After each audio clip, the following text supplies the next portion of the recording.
we believe that what originally was considered a kind of post-materialist fancy of some city dwellers, well-educated, earning above the average, a bit weird, overly left-wing or whatever, has turned into the material precondition for a successful future of our societies.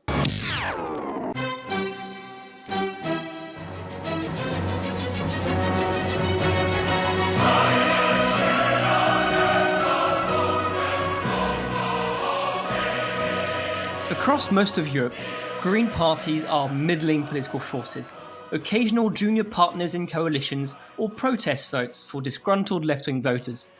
And yet, at the heart of Europe, in the prosperous Germany, the Green candidate Annalena Baerbock could well be Angela Merkel's successor at the chancellorship. Born in 1980 following the major environmental and anti-nuclear protests of the past decade, these staunch anti-capitalists wanted to shake Germany up by abolishing the Bundeswehr and leaving NATO. Fast forward to today, and the Green Party has become an established actor in Germany's political landscape.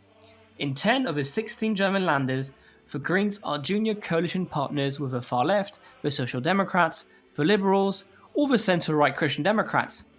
And since 2011, they even lead the coalition in the traditionally conservative state of Baden-Württemberg, a proof that the once fringe party has a capacity to seduce even traditionally right-wing voters.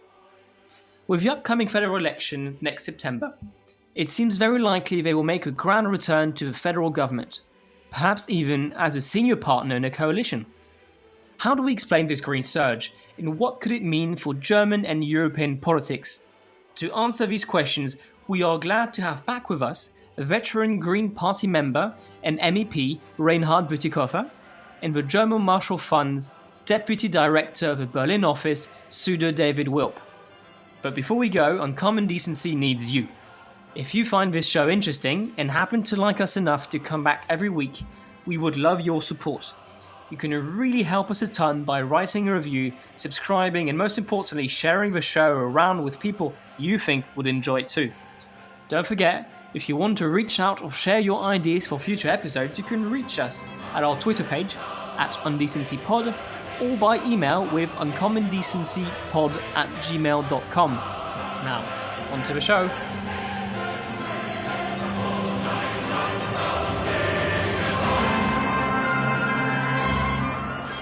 Fantastic. To talk about this topic, we're so very glad to have with us Sudha David Wilp. Sudha, you're the Deputy Director of the Berlin office of the German Marshall Fund and a Senior Transatlantic Fellow. You cover extensively German politics and the US-German relation in various publications, including Foreign Policy, CNN, and Axios. Reinhard Bütikofer, you're a German politician and sitting MEP for the European Green Party. You first became an elected official for the Green Party in 1984 and rose to become co-leader of the Alliance 90, the Greens Party, between 2002 and 2008. So you've seen the party pretty much from its infancy to today. You're also a returnee on the show. We had you with François Godement for episode 14 on the EU's investment agreement with China, which we highly recommend everyone gives a listen to. Let's get right into it. The Green Party was founded in 1980. It was growing out of the anti-nuclear, the pacifist, the environmental protests of the 60s and 70s. But if someone just woke up from a 40-year-long coma, they would really struggle to recognize that protest party of the 1980s with the party that has become today. It's often said that the realos, the more realist wing, have hijacked the party from the fundis, the more traditional left-leaning base. But Reinhard, can you walk us through this evolution from a fringe protest party to what is now a serious contender for the chancellorship? Well, that's a good question. I mean, how much time do we have? How many hours can I spend? I would say, earnestly, if somebody had missed the last 40 years or so, they would still recognize the party for two major reasons. The party has always been driven, on one hand, by its engagement for caring for the public good, in particular, dealing with environmental and climate challenges. Even in the first basic platform of the party at a time when nobody spoke about climate change. The Greens already addressed climate change as an important issue. And on the other hand, the party has also always been defending individual liberties, individual freedom, emancipation, caring for the rights of minorities. So this dual set of motivations has been driving the Green Party and still is. And of course, in the meantime, we underwent a number of transformations. Originally, the party thought of itself as an anti-party party. It didn't want to be like all the other parties. It was strong in opposing the prevalent notions of how to do politics. It didn't want to have professional politicians in its own ranks. It emphasized a lot the need to pose the big questions that were ignored by the mainstream parties at the time. So, for instance, apart from climate and environment and anti-nuclear, we also, from the very beginning, had a very strong plank with regard to gender issues. That was ridiculed at the beginning by all the other parties. So we were the voice that insisted that some topics that had went unnoticed or ridiculed should figure in the political arena. That was the first phase. And then in a second phase, the party started to understand that it's not enough just to raise big issues. You also have to try demonstrating that you can contribute to practical solutions. So that's when the party started looking into building coalitions. In almost all of these cases, we were just the junior partners. So the challenge was, how can you make an impact as a junior partner in a political coalition government, the first of which we entered in the state of Hesse with Joschka Fischer as our first state minister. And that went all the way up to the federal level when between 1998 and 2005, we were in government together with the Social Democrats under the chancellorship of Gerd Schröder. And in the 15 years since, the second big transformation of the party, I would say, has been that now it is not anymore just a minor voice, just a correcting factor. Today, we believe that we are prepared to lead the nation, to be a polar force that newly defines what progressive policies entail. Can you walk us through this kind of internal tensions of a party, the very kind of activist left-wing base, to become a kind of more centrist governing party? There's often talks about how the Rielos and the Fundis have fought this out, and in the end, the Rielos have won. Sorry, I think it was more complicated than that. There were, one of the founders of the party was a conservative member of CDU who was so much engaged in nature conservancy issues that he grew dissatisfied with Helmut Kohl's party and left and joined the Greens. So there were very diverse elements from the very beginning. Yeah, I think Reinhard gave a very good description of the development of the Green Party over the last couple of decades in Germany. I actually had the opportunity when I was in grad school to meet with Joschka Fischer, and he was telling me about how, his sort of rock throwing days in the, late 60s. And as Reinhard mentioned, the Green Party has transformed over the years. This is a mainstream party for German voters. And the party had a chance to prove itself that it can govern on a federal level from 1998 to 2005, as Reinhard mentioned, when Joschka Fischer was foreign minister and wearing Armani suits and left his stone throwing days behind. So, I think, yes, there is perhaps still this tension between the so-called fundis and the realos. But over the years, just look at Reinhard Bütikofer, who used to be the chairman of the Green Party, and to Cem Özdemir, to now Annalena Baerbock, also leading the party, mind you, co-chairing the party over the years, that moderation is needed for a party that can govern and has proven to be able to govern both on a federal level and today in a majority of the federal states in Germany. But I do wonder about how it will all play out. We saw the tensions last weekend during the party convention with 3,000 amendments. I'm sure Reinhard was not envious of the position of Annalena Baerbock and Robert Habeck last weekend to go through these amendments and to find cohesion within the party.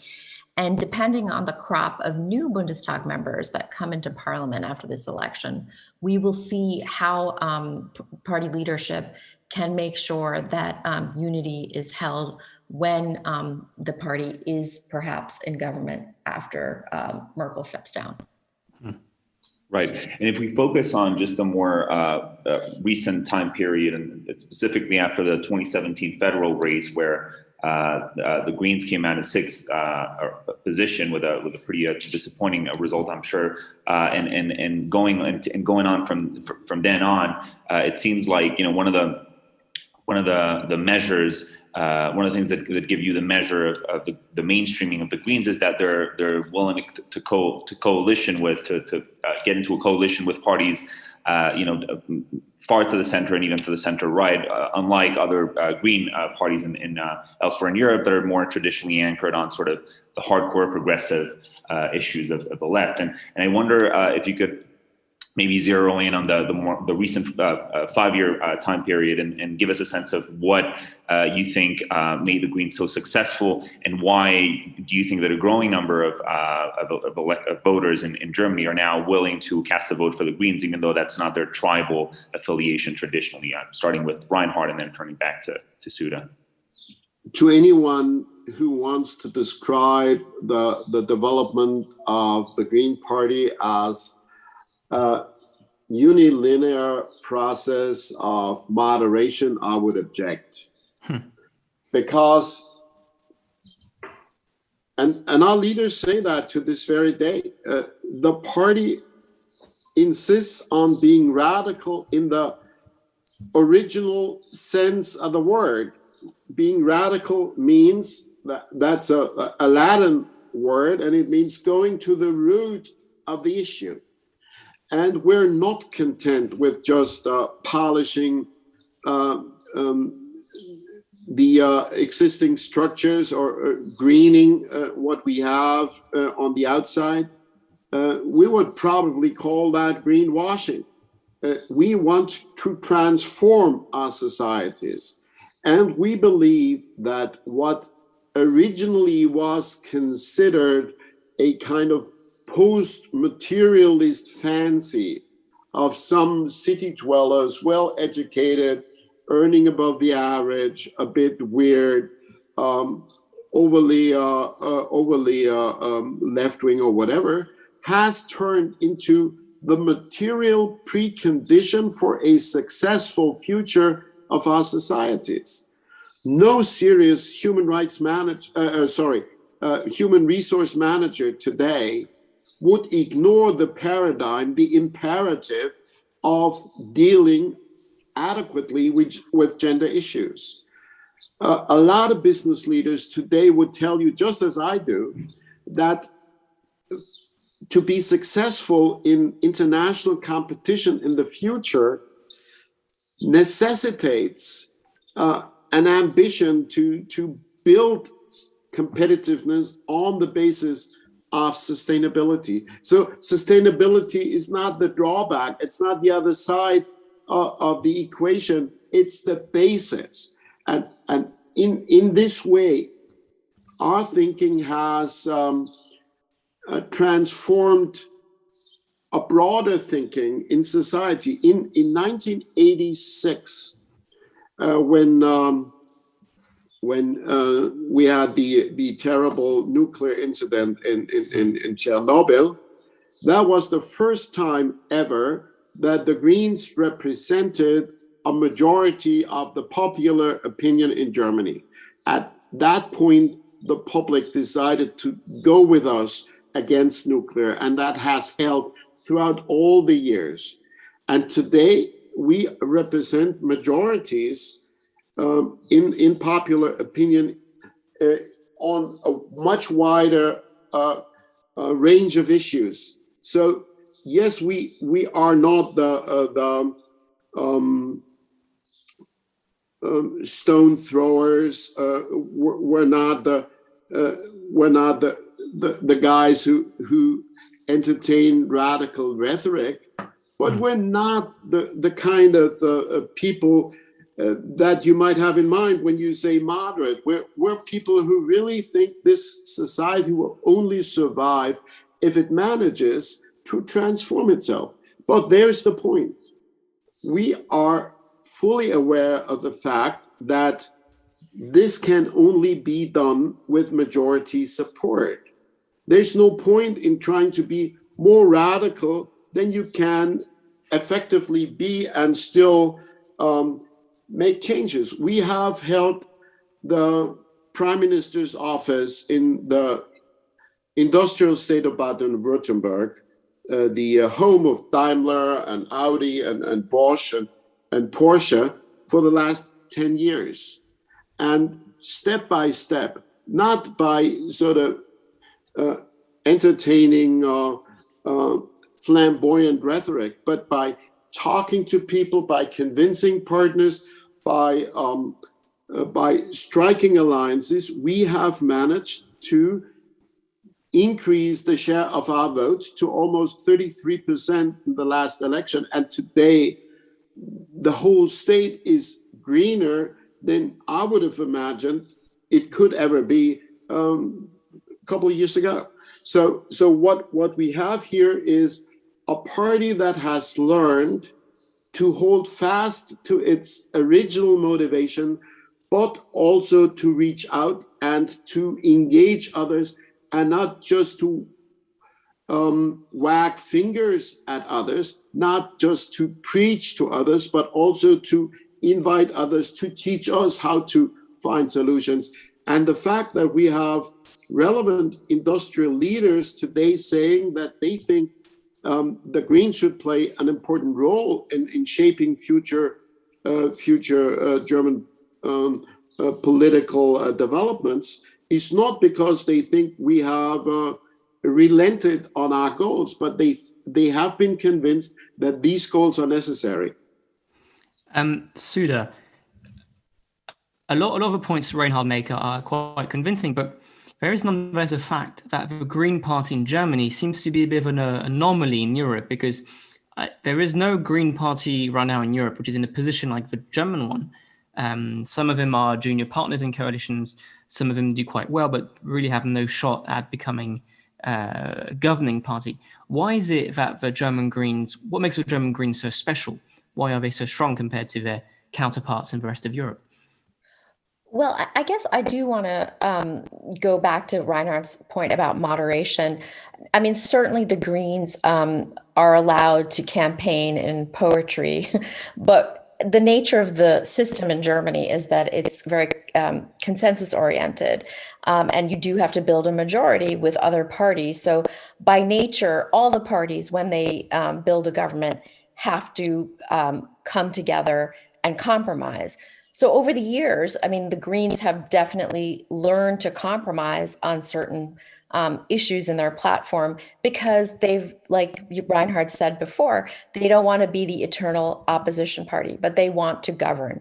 And I think that they have shown that they can do that. They can stick to their principles, but also be responsible in governing on a state level and a federal level. And that's why German voters trust them today. And not only has Germany, been changed by the Green Party because it's been on the political scene for, the lifetime of certain people, such as Annalena Baerbock, but also, the Greens have also been changed by Germany. And, why are they so popular today? This is also, of course, due to outside factors. Germany has experienced a grand coalition for 3 out of Merkel's 4 terms. And part of it is also Merkel fatigue. The Greens offer something new after after 16 years of two catch-all parties in power for a very long time. And the Greens have also been very, very disciplined about changing up the leadership, offering fresh faces. And that is not necessarily been a strength of the catch-all parties in Germany, specifically the center left and the center right. Reinhard, I'm going to poke you a little bit here, so feel free to push back. But there isn't just a kind of positioning evolution. There's also been very much a change in the electoral profile of the party. You talked about Baden-Württemberg. It's the home of Audi and Porsche. It's also the home of Wolfgang Schäuble, the former arch-conservative finance ministry. And as you said, it re-elected a Green chancellor. On the contrary, the Greens seem to struggle a lot more in the kind of more working class eastern part of Germany. We often said that the Greens are taking this leadership position on the left away from the SPD, the Social Democrats. But are the Greens the new Social Democrats, or are they the new bourgeoisie? Reinhard? Well, if you go and look at the figures,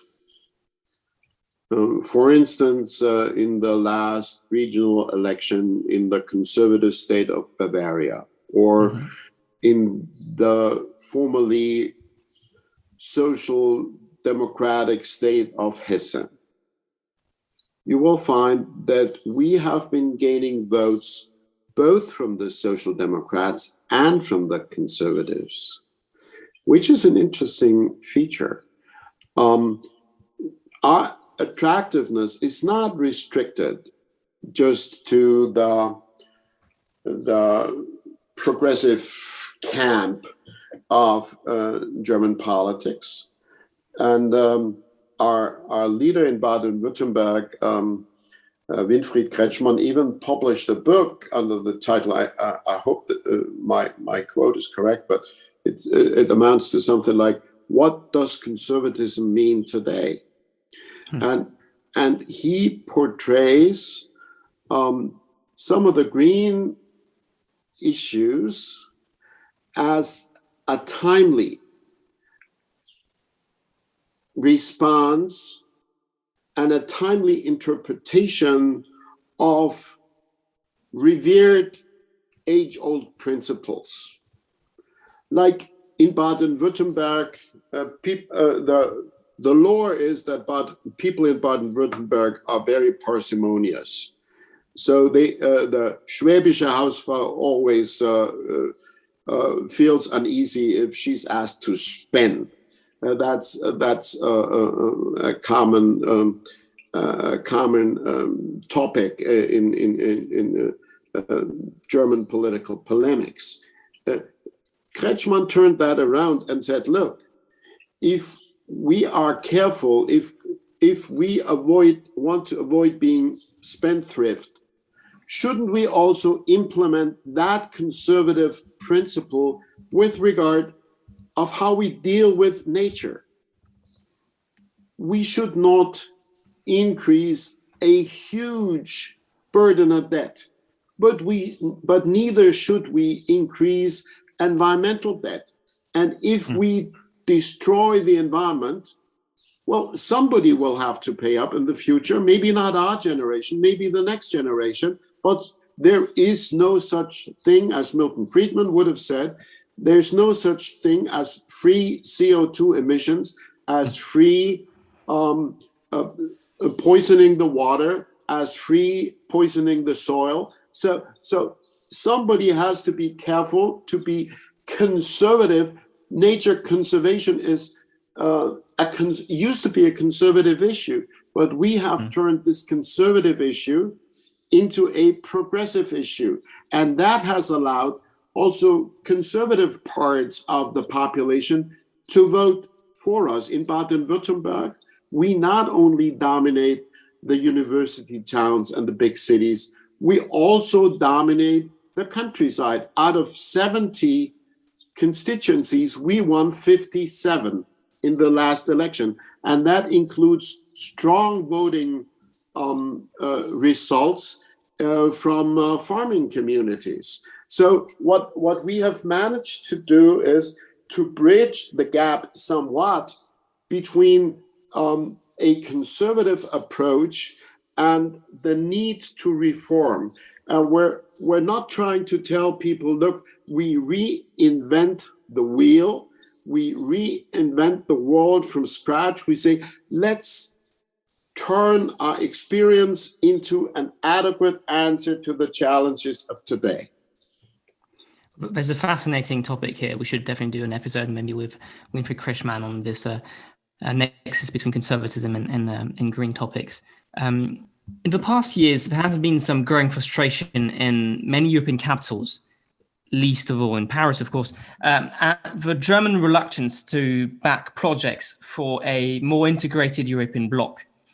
In a speech at a convention this weekend, Green co-leader Robert Habeck declared that Germany had benefited a lot from its EU membership, and there was time for Germany to give back to the EU for public spending, a common EU debt instrument, and many other instruments. But he says otherwise, the EU could face major destabilization and the rise of populism.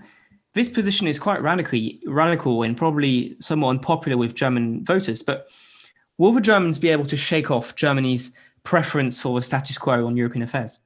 I mean, that's a good question. I think that all boils down to actually, how risk ready are Germans after 16 years of Merkel. I think there is definitely an appetite for change. And we've seen, as Reinhard pointed out, the Greens soaring in the polls. I mean, even during the state election in Bavaria a few years ago, they did surprisingly well. And you've seen successes on the state level, like in Baden-Württemberg. But on a federal level, are German voters really ready to have a green chancellor? And I think that question remains to be seen, because most Germans would agree that, yes, Germany is successful today because of the European Union. And the European Union is an important pillar of German foreign policy.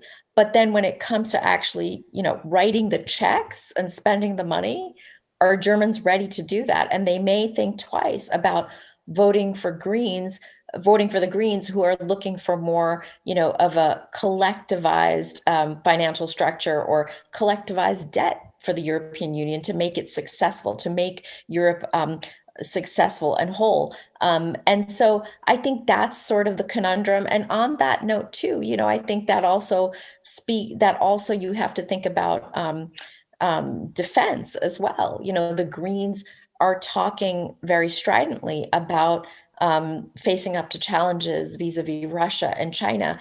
But you can have that strategic ambition, but what about the means? Are the Greens also ready to invest when it comes to 2% spending for NATO?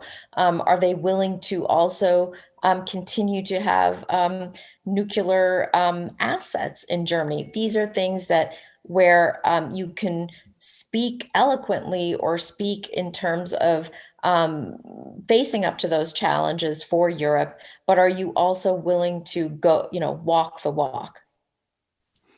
Reinhard, Germany has stood for status quo and foreign policy and European policy over the past decades. The Greens not too long ago were opposed to NATO, they were opposed to the existence of a Bundeswehr.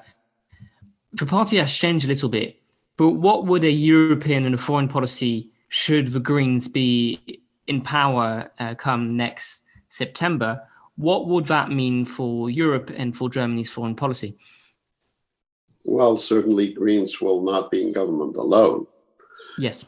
We might lead a government. Probably that could only happen in a three-partite coalition with the Social Democrats and the Liberals. Or we might be possibly also a junior partner in government. There are several options, but in no one of these options would we be able to call the shots just by ourselves. So as Sudha said before, there is some necessity to adhere to gradualism, to gradual transformation. On the other hand, we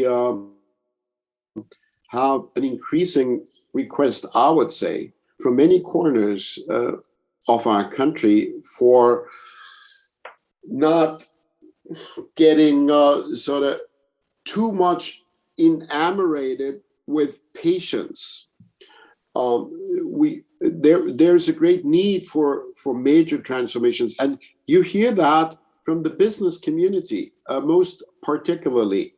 And I would say the one issue that will decide the election will be, as you said, the change paradigm. And if we are perceived as pursuing change for change's sake, will not be successful. If we manage to convince the public that our slogan, that change must be enacted for the sake of stability, if we make them believe that we can do that, then we'll be winning. And that applies to European policies. We're obviously very pro-European. The kind of policy that Merkel finally agreed to last year to finance the recovery fund based on shared European debt. That's a kind of policy we had been advocating for at least 10 years. So in a way, we have been ahead of the curve on many of those issues, but we're not out of sync completely. We are also a party, and Sudha hinted at that, that is much more critical vis-a-vis Russia, or for that purpose vis-a-vis China, than most of the other parties. And we're increasingly gaining support for that principled stance. Now, there are obviously contradictions, and one has just been mentioned. Sudha mentioned our nuclear skepticism, and this is still prevailing, and there's no point in denying that. But on the other hand, our party platform for the elections also says that we will not pursue unilateral action. We want to transcend nuclear dimensions of defense strategy, but we will not go it alone. We will pursue that goal together with partners and allies. That's what's been clearly decided. And on defense, I think we know, just as everybody does, that Europe has to do more together to secure its own defense.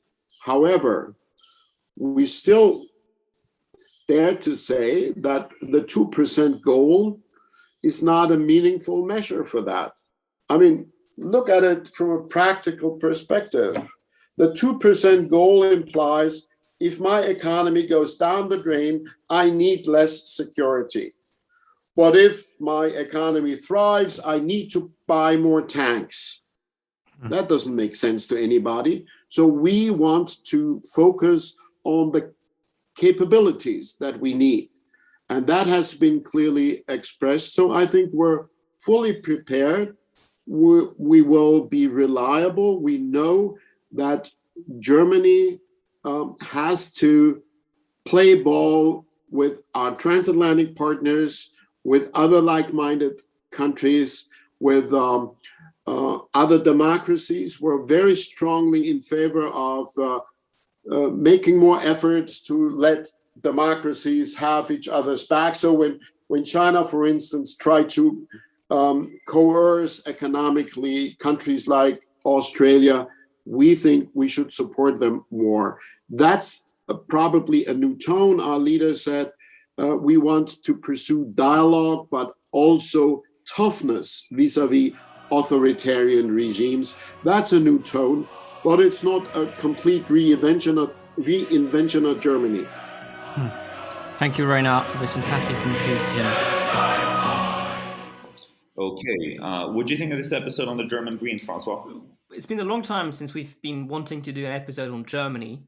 I think the last one we did on Germany was episode 2 with John Kampfner, The German Way.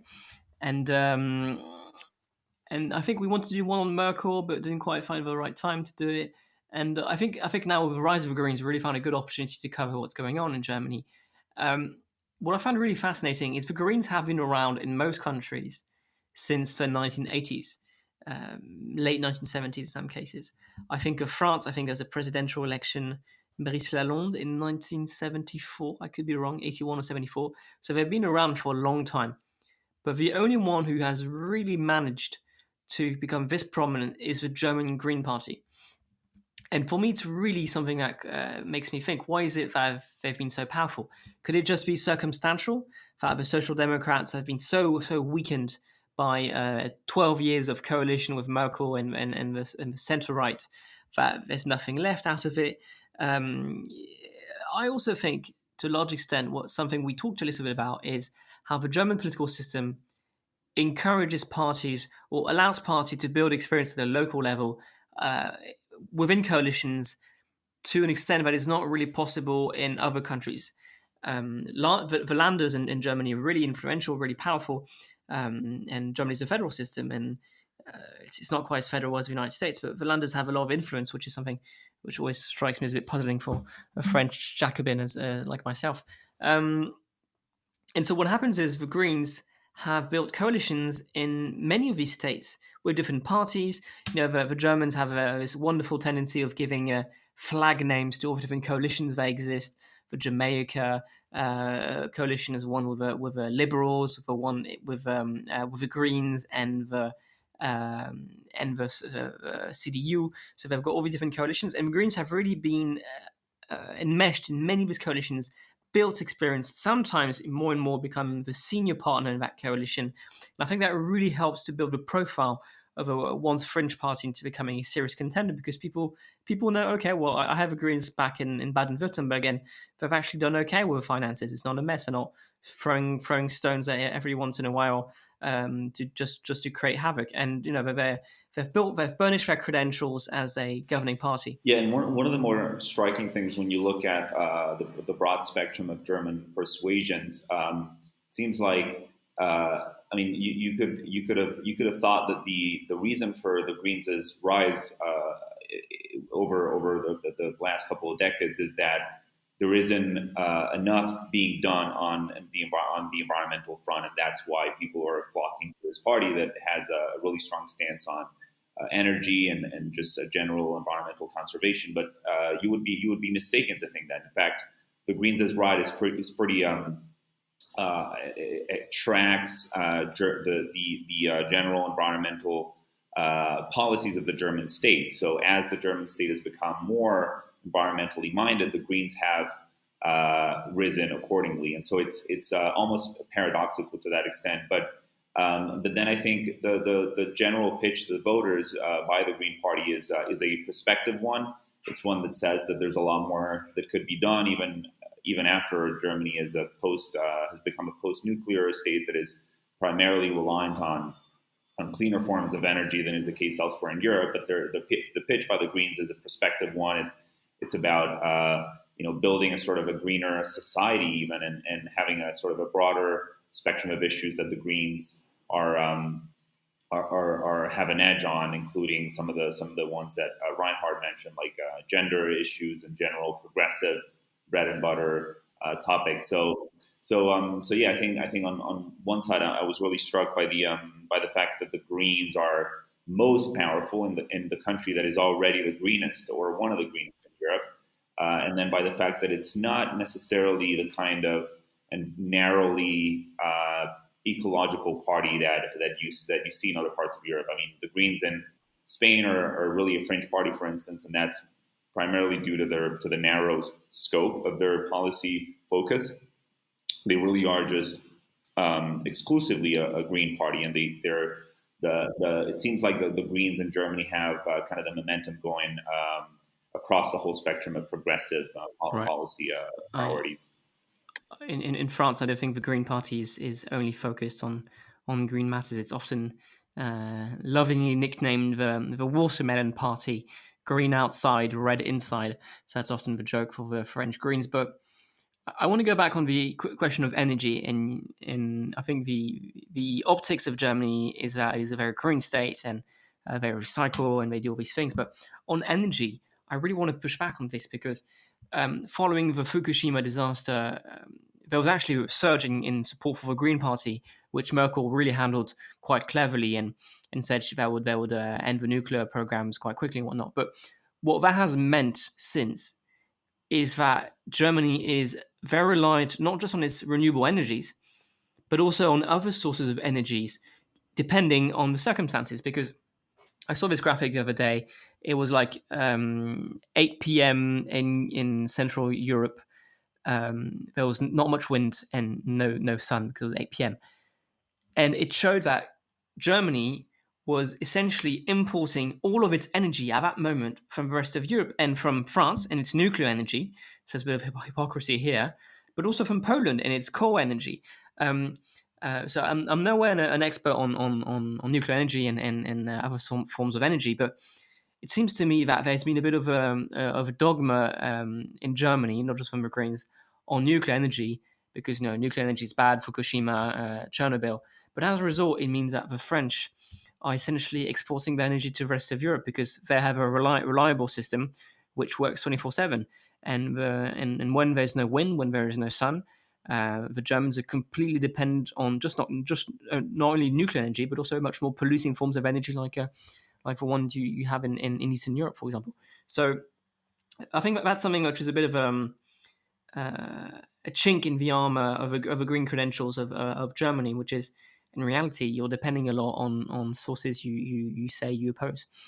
Yeah, and to some extent that could be expected. I mean, the problem, right, with transitioning towards a net zero economy is that then the energy that feeds into the grid is mostly it's not reliable, right? It's less reliable than other sources of energy, and the fact that we've got a grid that has been connected across borders in many countries, particularly Germany with its neighbors, means that Germany is able to tap into the energy production from nearby countries. For instance, primarily Poland has a huge energy conflict with Germany, from what I understand, even as Germany condemns Poland's reliance on coal. It then is it's only too happy to be able to tap into some of the energy surplus that comes from having coal production, because the non-fossil fuel sources are, again, the sun is not shining the year round, and the wind is just as unreliable. So in those vacuums of energy, then Germany is able, through its grid, which is plugged into the one in nearby countries, it's able to fill the gaps with the energy produced in other countries that don't have as stringent an environmental policy. So that's certainly we should do an episode. We've been thinking about it, actually doing an episode on kind of European energy policy and the conflicts between France and Germany and Poland and all of that. I think that'd be an interesting episode we should do at some point. Which also makes me think about what Reinhard said about how essentially environmentalism and ecology is a conservative ideology in the first place, and that the Greens took it from them. He pretty much said it textbook at some point. I thought it was a pretty brilliant passage. And I to be honest, I hadn't heard of this book by Winfried Kretschmann, the Minister President of Baden-Württemberg, but it's really interesting. The kind of fundamentally conservative ethos of the green movement somehow is one which I'm sure we could do a great episode with Winfried Kretschmann and maybe some kind of right-wing intellectual, François-Xavier Bellamy or something. That'd be a really interesting episode on is environmentalism a conservative cause? I think that'd be a fantastic episode. I also want to bounce back on foreign policy a little bit, because there's been a lot of headlines over the past 2 weeks about how the Greens want to have a more forceful foreign policy on especially on Russia and Nord Stream 2 and whatnot. They want to end the project, which I don't think they'll be able to, given the project is pretty much ended, pretty much finished at this point. But what I think interests me is, the Greens used to be opposed to the very existence of Bundeswehr. They said we shouldn't have that; it's too dangerous. We can't afford to have this power, and we don't want to be militaristic. Now they've changed, and they said, well, essentially, we want our army only to be used in if it is a UN operation. And so it's the only environment in which we think the Bundeswehr would be legitimate to intervene outside of its borders. But what that means de facto is you're giving a veto to Russia and in China on the use of your military. So it's quite contradictory that you have a party which is claiming it wants a much more forceful policy, but is also de facto allowing China and Russia to have a veto on its foreign policy. I think I think that's something that's going to have to get, these contradictions will have to be ironed out, hopefully before the election. But if they aren't, there's going to be a source of much tension within not only the Green Party, because the Green Party had major infightings in the early 2000s over foreign policy in the Balkan regions and whatnot. It really caused a massive splintering of the party. But also with their coalition partners, it's not going to be easy. The SPD, the Social Democrats, and the centre-right Christian Democrats are much more careful. They don't want to rock the boat too much. So yeah, it's going to be interesting to see how that works out, how that plays out. Yeah, and I think generally, the question you asked was about the Greens' moderating effect on Germany's foreign policy, and I think the kind of the hidden variable there is that the other parties aren't very hawkish to start with either. I mean, there just isn't a very hawkish foreign policy hawkish party in Germany. I mean, the general consensus is towards NATO underspending, a pretty accommodative strategic stance towards at least China primarily. I mean, when we think of Germany's role in brokering the investment agreement that we covered with Reinhard several episodes ago, and Russia's kind of a different matter. I think Russia is more of an opportunity to grandstand for center-right and center-left parties across Europe. It's an opportunity to showcase the sort of the ethos of European foreign policy, whilst not incurring a lot of the kind of the costs of an actual hefty sanctions policy. I think it's more symbolic than anything else. But yeah, I mean, I think to the extent the Greens have had a moderating effect, they've moderated a policy that is already very moderate. So I think that was that perhaps wasn't so much reflected in Reinhard's answer.